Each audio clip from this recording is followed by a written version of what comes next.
penting, bagian dari apa? Antisipasi. Ya.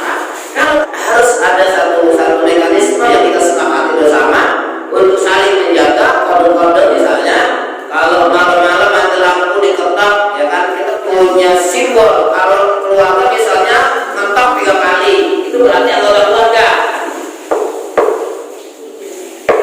Nah, kalau bunyinya begitu, itu anggota keluarga. Kalau ketok yang lain misalnya, bukan keluarga, hati-hati. Ya, itu butuh kita lakukan, ya kan? Kode-kode yang berlaku di rumah kita, ya, di suasana darurat misalnya. Termasuk juga mempelajari sandi Morse yang diaplikasikan dengan ketukan tangan, kedipan mata, helaan nafas panjang pendek, itu bisa untuk mengirim SOS lah, sinyal bahaya terdekat di antara keluarga kita. Dan itu adalah bagian dari hal yang dipelajari dan pada diri orang Islam. Untuk apa? Agar kita memiliki kesiapsiagaan, ya kan, minimal melindungi diri kita, dan sekaligus itu menjadi bagian dari menjaga kebaikan-kebaikan yang ada di negara Kesatuan Republik Indonesia. Eits, sebelum nonton vlog ini jangan lupa untuk like, comment, dan subscribe. Assalamualaikum warahmatullahi wabarakatuh. Alhamdulillahi wa kafa, wassalatu wassalamu ala rasulillahi nabiyil mustafa wa ala alihi wa sahbihi ahli sidqi wal wafa wa haula'i humul mustafa asyhadu an la ilaha illallah wahdahu la syarika lah wa asyhadu anna muhammadan abduhu wa rasuluh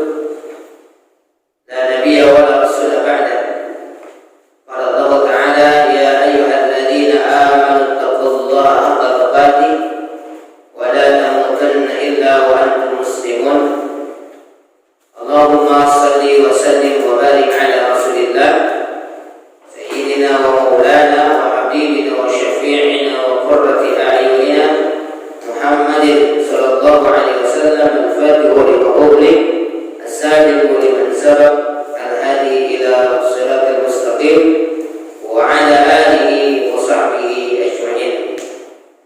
Puji syukur kepada Allah Subhanahu wa taala yang telah memberikan kepada kita nikmat iman, nikmat Islam, kekuatan iman dan imun insyaallah untuk bisa tetap beraktivitas di saat-saat pandemi COVID-19 ini dengan tetap menjaga protokol kesehatan. Namun ini dia agak enak aja dilepas ya, soalnya kurang bebas mengeluarkan udara saja, tapi teman-teman berada di jarak yang cukup aman. Salam dan salam kepada baginda Rasulullah Muhammad sallallahu alaihi wasallam. Allahumma shalli ala sayyidina Muhammad wa ala alihi wa sahbihi ajma'in. Baik, rekan-rekan sekalian, di pagi hari ini kita akan lanjutkan kembali kajian kita pada Sirah Nabawiyah. Pembahasan yang akan kita bahas hari ini adalah mengambil dari setting latar yang ditulis oleh Sofiur Rahman Al-Mubarakfuri. Jika sebelum-sebelumnya kita mengambil setting latar penulisan sirah yang ditulis oleh Dr. Muhammad Said Ramadhani Al-Buti, pada episode ini kita mengambil setting latar yang ditulis oleh Syekh Sofiur Rahman Al-Mubarakfuri. Beliau menulis kegiatan militer setelah perjanjian Hudaybiyah. Pada masa sebelumnya kita telah membahas perjanjian Hudaybiyah, kemudian setelah itu dakwah korespondensi kepada raja-raja, ada 8 raja, kaisar, penguasa-penguasa di sekitar Jazirah Arab, termasuk di dalamnya adalah penguasa Romawi dan Persia sebagai negara adidaya pada waktu itu. Nah,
Di negara modern juga sama seperti di negara Kesatuan Republik Indonesia.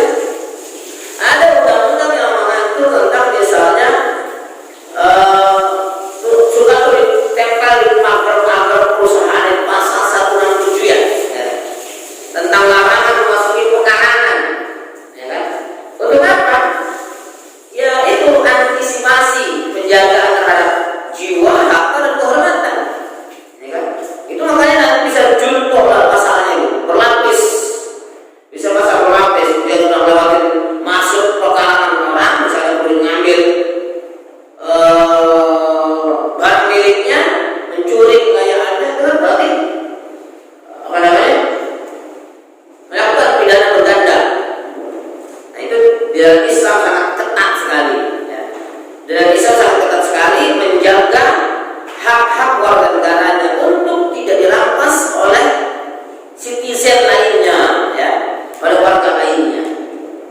Nah dalam hal ini ya, ketika kekayaan atau harta atau unta-unta yang disebutkan oleh Syekh Syafiur Rahman Al-Mubarafuri diambil oleh orang-orang dari Bani Fazzarah, maka inilah yang kemudian dikejar untuk diambil kembali hak milik kaum muslimin itu. Ketika diambil dengan cara yang tidak hak, berpindah tangan dengan cara yang tidak hak, itu boleh diambil lagi. Peperangan meletus setelah perjanjian Hudaybiyah sebelum perang Khaibar. Imam Al-Bukhari dalam sahihnya ya, menyebutkan bahwa peperangan ini terjadi 3 hari sebelum perang Khaibar. Kaum muslimin, Imam Muslim meriwayatkan pula dari hadis Salamah bin Al-Aqwa, mayoritas penulis sejarah peperangan menyebutkan bahwa ini terjadi sebelum perjanjian Hudaybiyah. Tapi apa yang diriwayatkan dalam As-Sahih lebih benar daripada kisah yang disebutkan oleh para penulis sejarah peperangan Al-Maghazi. Oleh karena itu teman-teman sekalian, penting sebenarnya kenapa rentetan peristiwa itu perlu diurutkan. Ini karena terkait dengan nasib wal nusyur. Ada kemungkinan terkait pada nasib wal nusyur. Dalam ilmu survei itu ada bahasa tentang an-nasib wal nusyur. Dalam ilmu ulum tafsir ada bahasa an-nasib wal nusyur, yaitu data-data syar'i yang datang duluan dan yang datang belakangan itu bisa terlihat nampak kontradiktif. Misalnya di perang Khaibar itu mut'ah diperkenankan karena panjangnya perjalanan safar kaum muslimin. Kemudian di Haji Wada Rasulullah SAW menyampaikan regulasi baru. Aku dulu membolehkan mut'ah dan sekarang aku haramkan. Nah, ini kalau tidak diketahui waktu peristiwanya bisa kelius, bisa membingungkan halayak. Disinilah peran para muharrir terlihat sekali. Peran para ahli sejarah, ahli hadis ketika melakukan tartib terhadap masa atau waktu peristiwa-peristiwa itu terjadi, sehingga itu tidak boleh salah plot. Karena kalau salah plot bisa ada dampak domino, ada dampak negatif setelah itu. Kemudian Syekh Syafiur Rahman menyampaikan ringkasan dan beberapa riwayat dari Salamah bin Al-Aqwa, pahlawan perang ini. Dia menuturkan Rasulullah SAW mengutus pembantunya Rabbah untuk mendatangi tempat pengembaraan unta yang sedang diperah susunya. Pembantu di sini tidak seperti pembantu di Indonesia ya. Pembantu di Indonesia itu dibayar. Itu adalah profesi. Kalau di zaman Rasulullah itu pengabdian, ya kan, itu pengabdian dan bukan atas permintaan Rasulullah. Misalnya Anas bin Malik diwakafkan oleh ibundanya, datang kepada Rasulullah waktu itu Anas umur 10 tahun. Ya Rasulullah, ini Anas aku berikan untuk membantu keperluanmu. Ya kan?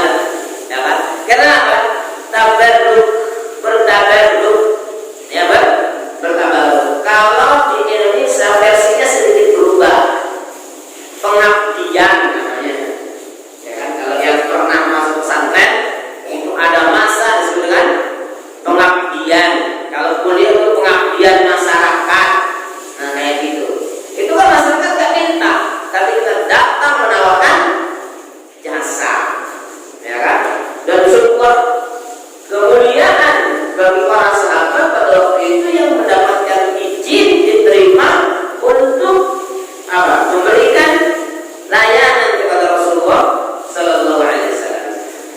Lalu aku ikut serta bersamanya, yaitu Salamah bin Al-Aqwa, membawa kuda Abu Talha pinjam. Pada pagi harinya tiba-tiba muncul Abdurrahman Al-Fazari.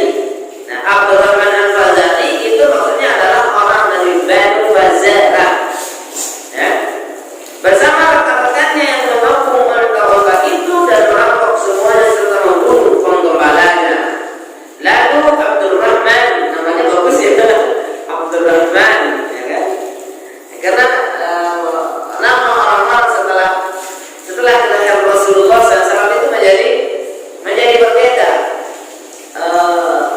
Abdul Muthalib ketika dalam upacara pemberian nama di dekat Ka'bah, biasanya nama anak-anak di waktu itu dipilih dari nama-nama berhala yang ada di sekitar Ka'bah. Makanya jangan heran kalau ada namanya Abdul Uzza, Abdul Uzzi, hambanya Lata Uzza, ya. Tapi Nabi Muhammad waktu itu dikasih nama berbeda, ya. Anak ini diberi nama Muhammad, dan orang itu terjadi kasus-kusuk, nama apaan ini? Kok nggak dinisbatkan kepada berhala-berhala kita? Nah, setelah itu maka kemudian nama-nama itu sangat memiliki makna setelah itu, ya. Abdurrahman Al-Fazari. Lalu Abdurrahman Al-Fazari mengatakan, hai Rabbah, bawa kuda ini dan naikilah hingga engkau dapat bertemu Allah dan beritahu pula bahwa hal ini kepada Rasulullah, kata Salamah bin Al-Aqwa. Kemudian aku berdiri di sebuah bukit yang tinggi dan berteriak sekeras-kerasnya bahwasanya telah terjadi perampokan terhadap kekayaan kaum muslimin. Lalu siapa namanya? Salamah bin Al-Aqwa melakukan pengejaran. Setelah itu aku mengejar, kata Salamah bin Al-Aqwa, sambil melepaskan anak panah ke arah mereka. Setiap kali anak panah melepas, aku berkata, aku adalah Ibnu Al-Aqwa. Ini adalah hari kehinaan bagi kalian. Demi Allah, aku harus terus-menerus melemparkan anak panah ini ke arah mereka untuk menahan supaya mereka tidak melarikan diri. Saat aku sedang duduk istirahat di bawah pangkas sebuah pohon kurma, ada seorang di antara mereka yang mendekatiku. Seketika itu aku melepaskan anak panah sehingga dia tidak berani lagi mendekat ke arahku. Ketika mereka melewati suatu celah bukit, aku naik ke atas bukit dan melampaui mereka dengan bebatuan. Aku terus-menerus mengikuti mereka hingga semua unta milik Rasulullah SAW ditinggalkan. Ini adalah bagian dari cara betapa tingginya tanggung jawab, ya. Tanggung jawab siapa? Ibnu Al-Aqwa atau Salamah bin Al-Aqwa. Karena apa? Beliau mendapatkan tugas untuk melakukan kontrol terhadap unta-unta milik Rasulullah, ya. Dan apa yang dimiliki Rasulullah itu adalah bagian dari kekayaan kota Madinah atau kekayaan negara. Salamah bin Al-Aqwa terus mengikuti mereka juga ketika mereka mulai kewalahan menghadapi aksi heroik dari Salamah bin Al-Aqwa, Ibnu Al-Aqwa, maka Abdurrahman Al-Fazari dan komplotannya, kalimat komplotannya itu dipilih oleh penerjemah daripada Ar-Rahim Al-Maktum karya Syekh Syafir Rahman Al-Mubarakuri, dengan meninggalkan 30 mantel dan 30 tombak agar mereka mudah melarikan diri. Ternyata hal seperti ini dicatat dalam sejarah sebagai bagian dari aksi kemiliteran. Apa pelajarannya? Di awal dakwah Nabi Muhammad SAW, semua kaum muslimin itu ditempa untuk menjadi prajurit, bersiap sedia kapanpun, ya kan? Kapanpun kondisi membutuhkan. Itu berlangsung sampai zaman Umar bin Khattab. Status warga negara di satu sisi, di saat yang sama mereka adalah militer negara itu.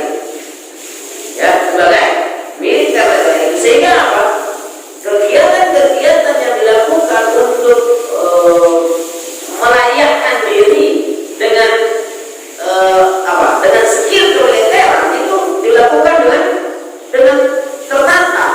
Nah, makanya kita mendengar para dari riwayat Masjid Nabawi itu juga digunakan untuk latihan kemiliteran.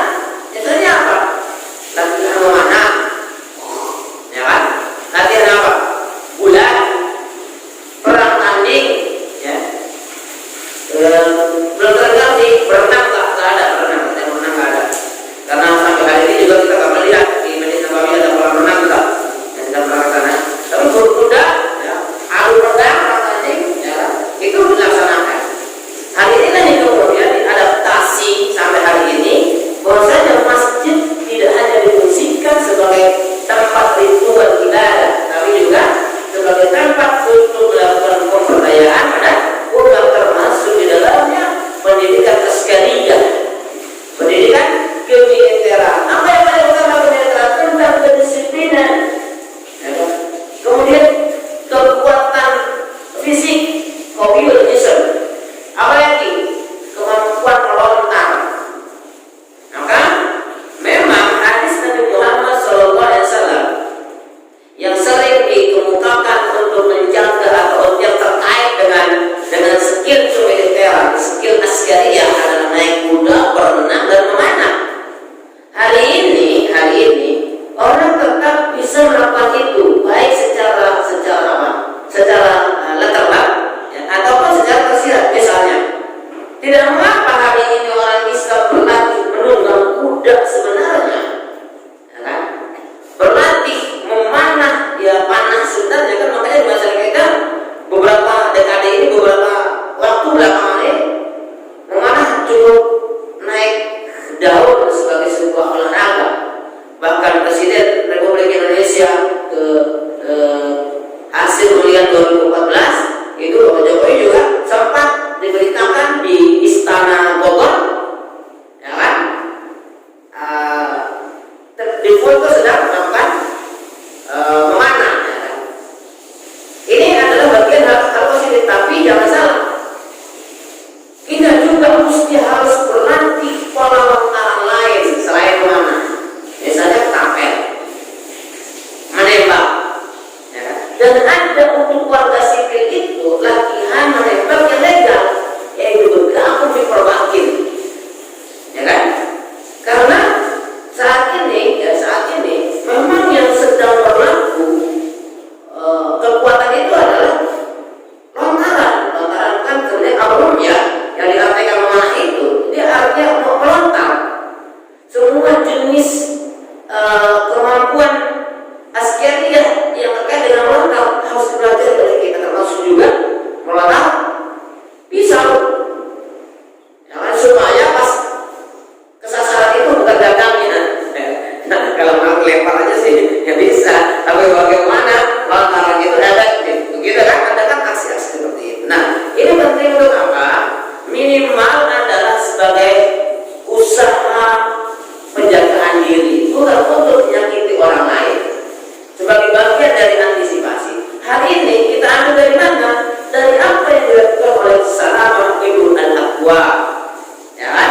Kalau Salamah bin Al-Aqwa ini tidak memiliki skill askariyah, ya kan, mendasar, ontak-ontak kaum muslimin udah berpindah tangan kepada Bani Fazarah atas perilaku yang nampak diperlihatkan oleh Abdurrahman Al-Ghazali.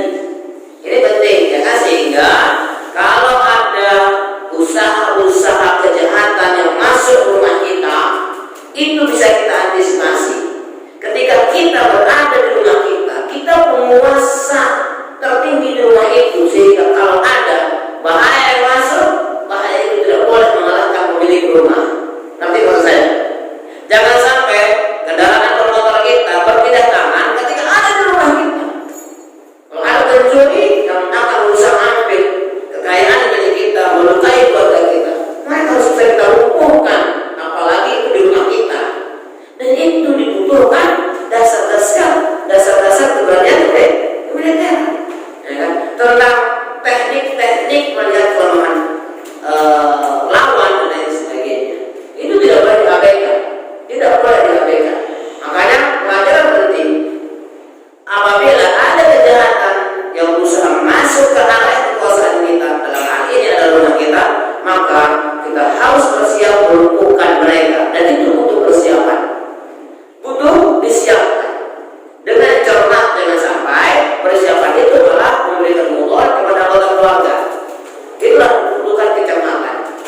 perlu mungkin di era seperti sekarang itu memasang CCTV di rumah kita.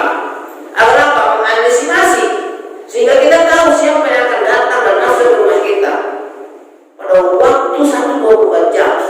Kalau kita tahu siapa yang datang, kan kita bisa persiapan. Malam-malam ada yang ketok rumah pakai apa namanya berbentukan buka kan? Ya masa mau kita bukanya begini teh, ya kan? Ya enggak? Ya, itu penting bagian dari apa? Antisipasi. Ya. Kalau akhirnya dia bisa masuk dalam akal masuk rumah kita, jangan sampai kemudian mereka apa namanya bisa menguasai, mengambil alih kekayaan, menodai orang-orang yang ada di rumah kita, dan itu sangat mungkin terjadi. Apalagi di suasana resesi yang sudah terjadi di negara kita, orang makin kehilangan rasionalitas, kejahatan bisa dilakukan di mana saja dan kapan saja. Oleh sebab itu kita selalu ada pada diri kita itu apa? Sikap kewaspadaan sekaligus kemampuan dasar untuk membela dan mempertahankan diri. Ya kan? Pertahanan paling bagus itu kalau kita bisa lari dengan cepat, kalau di bawah terbuka. Ketika kejahatan akan menodai kita, ya. Salah satu pertahanan terbaik itu adalah lari dengan cepat. Jangan salah, itu jurus pertama dalam bangsa itu.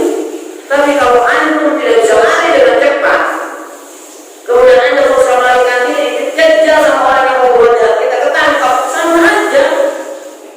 Ya enggak? Jadi kemampuan lari cepat dan setengah tinggi itu dibutuhkan, dan itu bukan hal mendadak, terlatih, terukur, terstruktur.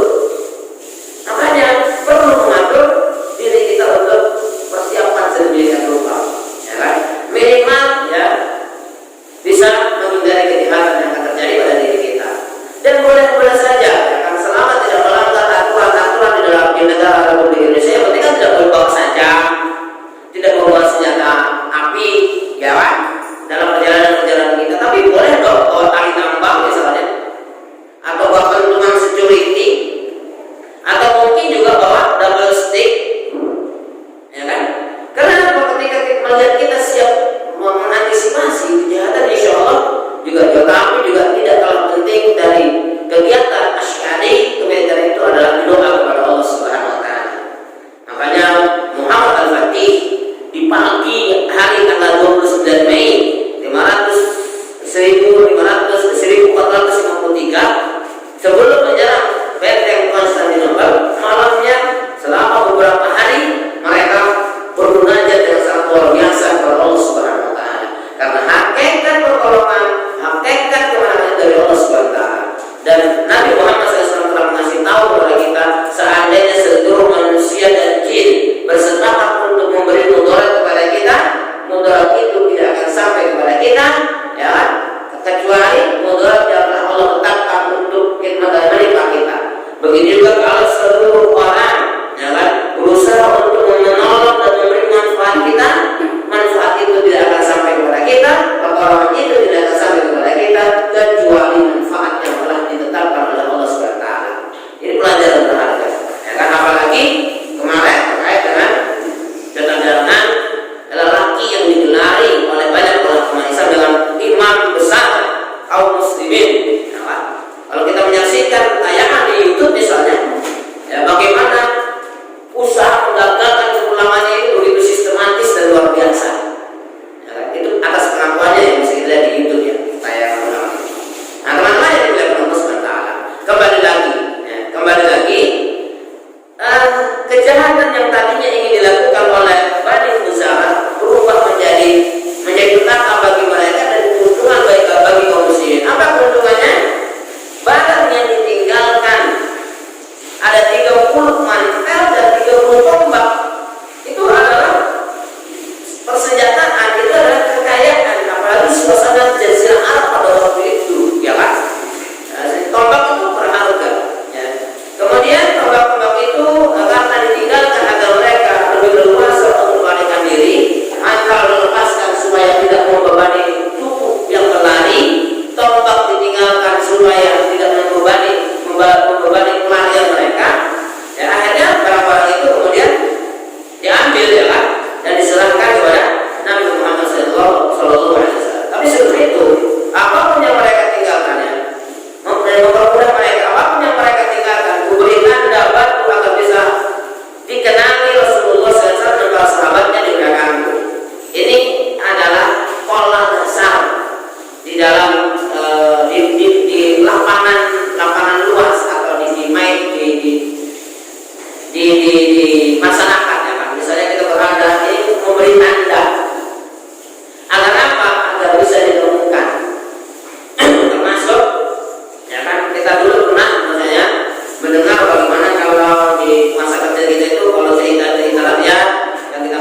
dibuka untuk oleh hal yang umum, ya, hal yang umum untuk mengetahui bagaimana jika suatu saat negara kesatuan Republik Indonesia membutuhkan sokongan dari keluarga negaranya dari